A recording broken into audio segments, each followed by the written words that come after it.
ओम नमः शिवाय।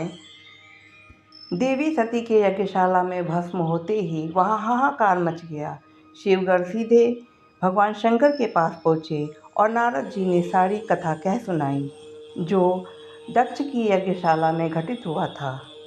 नारद जी की बात सुनकर भगवान शंकर ने भारी क्रोध प्रकट किया। उन्होंने अपने सिर से एक जटा उखाड़ी और क्रोध से पत्थर पे दे मारा और उसके 2 टुकड़े हो गए।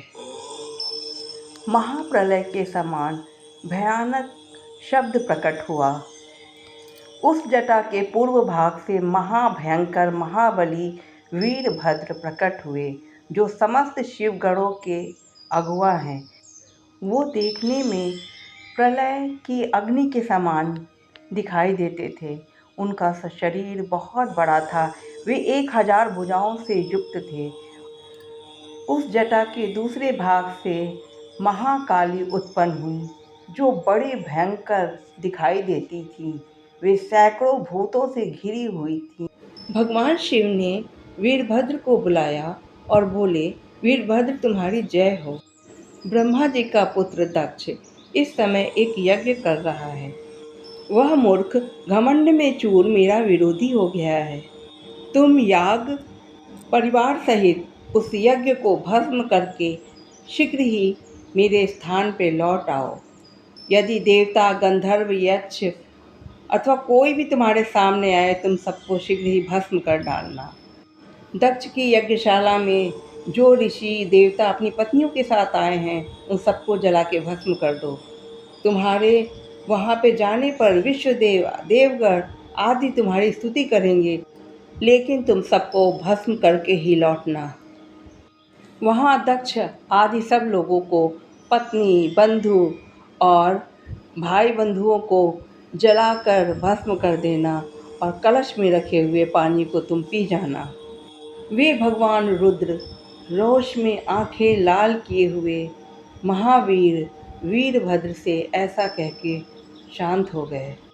महेश्वर के आदेश के बाद वीरभद्र और महाकाली दक्ष यज्ञ को विध्वंस करने के लिए प्रस्थान किए। शिव पुराण के अनुसार ब्रह्मा जी कहते हैं कि उस समय शिवगणों और देवताओं में घोर युद्ध प्रारंभ हो गया और सारे देवता पराजित होकर के भागने लगे, एक दूसरे का साथ छोड़कर स्वर्गलोक चले गए। भगवान विष्णु और अन्य देवता भगवान शिव का ध्यान करके अपने लोक चले गए। काली, कात्यायनी, ईशानी, चामुंडा, मुंडमर्दनी, भद्रकाली, सविता, वैष्णवी, इन 9 दुर्गाओं के साथ समस्त भूत गणों के साथ महाकाली दक्ष का विनाश करने के लिए चली। वीरभद्र ने दक्ष का सिर और हाथ पैर तोड़ दिए, गर्दन मरोड़ दी और फिर शिवद्रोही दुष्ट दक्ष के उस सिर को गणनायक वीरभद्र ने अग्निकुंड में डाल दिया। वीरभद्र दक्ष और उनके यज्ञ का विध्वंस करके कैलाश पर्वत लौट गए। शिव पुराण की रुद्र संहिता के अनुसार भगवान शंकर ने ब्रह्मा विष्णु की स्तुति स्वीकार करते हुए दक्ष को जीवन दान होने का वरदान दिया और श्रीहरि के साथ दक्ष की यज्ञशाला में उपस्थित हुए। दक्ष का मस्तक यज्ञ में जल जाने के कारण भगवान शिव ने बकरे का मस्तक जोड़ करके जीवन दान दिया।